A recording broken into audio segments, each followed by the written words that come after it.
Steve, we haven't got a chance to really dive into this yet. We've talked about so much other stuff, but man, what an important piece of the puzzle you are for a young man that we know as Randy Rogers out of Cleburne, Texas.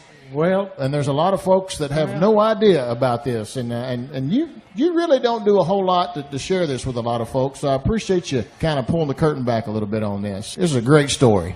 Well, Randy's dad and I, Danny Rogers, we've been best friends since the 4th grade. Well, Danny and I started playing guitar, took guitar lessons starting when we were in 7th grade down at a little place called Dixon's Music Center in Cleburne, Texas. Well, we played all through high school. Nobody ever knew we played because we'd only sing for ourselves and our mamas. Danny and I have stayed best friends for 50 years or more now. Randy is my godson. Mm-hmm. And Adam, his younger brother, is my godson. Yep. When Randy was about 12, he'd been playing with the piano. His grandma had taught him to play some on the piano, and he wanted to start playing the guitar. Well, I had an old guitar of his dad's, an old Silvertone, solid body. Danny's first guitar we got in 1966. You know, we both had Silvertone guitars, and I'd taken all the finish off of it. I don't know why. I was going to paint it or something, but right. I took it over. Danny said, "Bring it over." So Randy started playing, and Danny and I both started showing him stuff. You know, and then I was into Western music at that time, so I was playing a lot of cowboy music concerts at state parks. Well, when Randy's about 13, 14, he started wanting to play, so he'd come out and play at those concerts. And his big song, he'd kill me right now, but Don't Take the Girl. Okay. And he would go sing those at Opry's, but he was singing a lot of other stuff. And he started writing songs, you know. And hang on, I'm going to write that down. I'm going to have him play that next time. Yeah, don't Take the Girl. When Randy was about, 18, 19, he wrote Lost and Found. Yeah. And, man, I can remember him coming home, and we were in his room, and he was playing it, you know, and I was like, Dad, gum, you know. Anyway, he wrote that song, and I thought, man, that kid is a songwriter. Anyway, so he started playing down at Cheatham Street Warehouse on Songwriter Night. Kent Finley owned Cheatham Street, and he liked what Randy told Randy. He said, listen, if you'll put you a band together, I'll give you Tuesday nights. So he gave him Tuesday nights. He put a little band together. They started playing Tuesday nights. Well, Randy's senior year, he called me, and he said, man, I need to do a record. And he said, I don't have any money. I said, yeah, I know that. You know. So welcome to the music business. Yeah, I said, how much do you need? And I sent him the money, and they recorded live at Cheatham Street. Mm-hmm. And he said he's going to pay me back. I didn't want him to pay me back, but he did. Over about 4 or 5 years, he sent me money. And long story short, he came to Fort Worth to play, and I went and opened for him because they couldn't play 9 to 1 like at the old Thirsty Armadillo. They wanted him to play. Then he came in and started writing songs, and there he goes. That's the rest of the story. But right. I'm very proud of him. There's people asking me all the time. We've done shows together. We've done City Limits. We've done Billy Bob's together where we were house band. He was main stage, and we've done City Limits when we opened for him for New Year's Eve and stuff like that. But Randy and I, since he was probably 17, 18 years old, we've never really done a show together. Uh-huh. And we were talking last summer about possibly doing that very thing at Cheatham Street, where it all started for Randy. And hopefully we're going to put that together. I think that's a fantastic idea. And let us know. We want to be a part of that, man. Well, I'm hoping. You know, we talked about it. He was real open to it. But I'll tell you a funny story. I want to sing a song. I won't pitch my songs to Randy. Mm-hmm. He's probably only heard 2 or 3 of my songs. This is one of them. I wrote this song, and one of the few songs that I really written about me. I posted it up on the website one night, and I left it up, and I didn't even know Randy looked at my website. Yeah. And about 4 a.m, I get a text message, and all it said was, buddy, what could have been is a hit. Mm-hmm. And I texted him right back and said, you cut it. And he said, no, you cut it. This is a song, and I think a lot of people can relate to this song.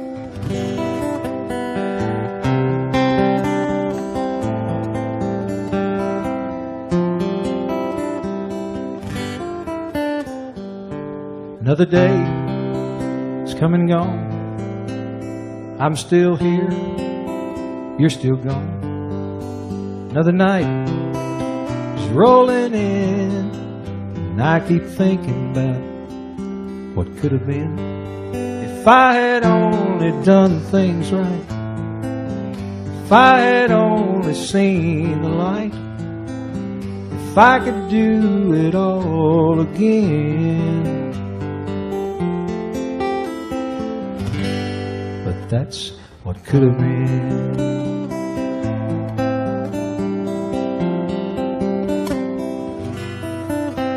Days are long, nights just crawl, and in my dreams I still see it all. Times we shared, plans we made. It's like a book, and you're on every page. If I had only done things right, if I had only seen the light, if I could do it all again. But that's what could have been. I got a movie in my mind. It just keeps playing all the time. Wish I could do it all again. But that's what could have been.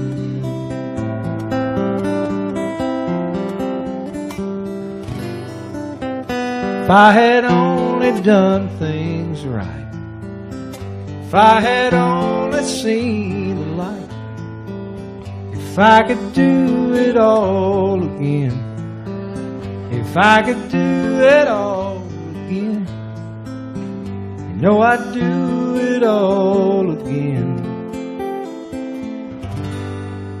But that's what could have been.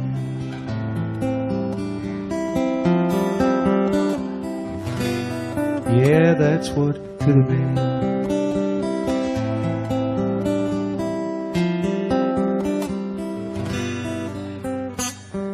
Another year is coming and gone. I'm still here. You're still gone. Here's to what could have been.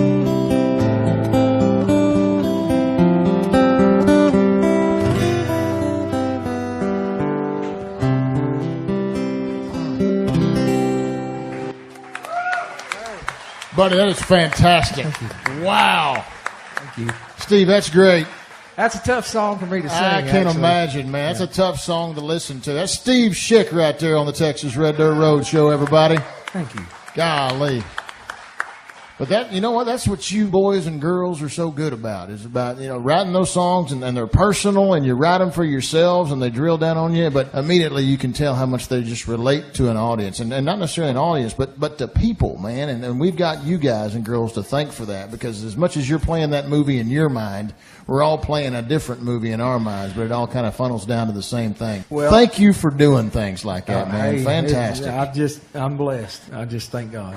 As you can see, that's just an emotional song. Yeah, but what a great story. I don't even know about Phil or Matt, or for the most part, anybody that's ever been up on the stage is what was it that lit that spark for you? Was it a song? Was it a person?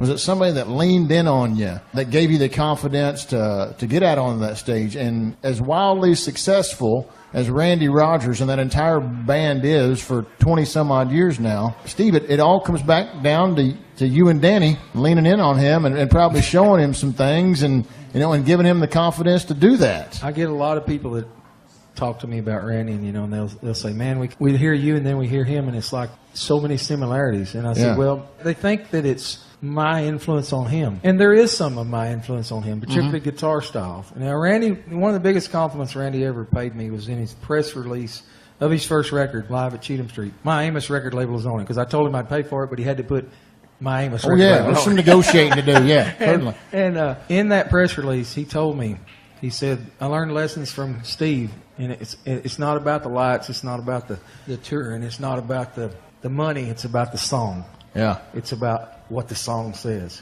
That meant a lot to me for him to say that. And I think he's hung on to that. And the other thing that was really still, I carry that press release, a copy of it with me. I don't think it's in this guitar case, but in one of my other guitar cases. But they asked him who his biggest influences were. Uh-huh. And he said Steve Schick and Merle Haggard. That's good company right there. And I thought, that's the only time my name will ever be mentioned. I think what I'd do is I'd put the national anthem in that one hat and that press release in that one right there. I don't think I'd ever forget that either. But I'm so proud of him because he's done it the way he wanted to do it. Mm-hmm. I can remember just sitting around playing guitars, and I knew I knew when I'd see the songs and hear the songs he wrote, he's got it. Well, to me, I mean, it's just something special. As much as the Randy Rogers Band has meant for Texas music in general, and what an influence they've been on other bands and the scene as a whole.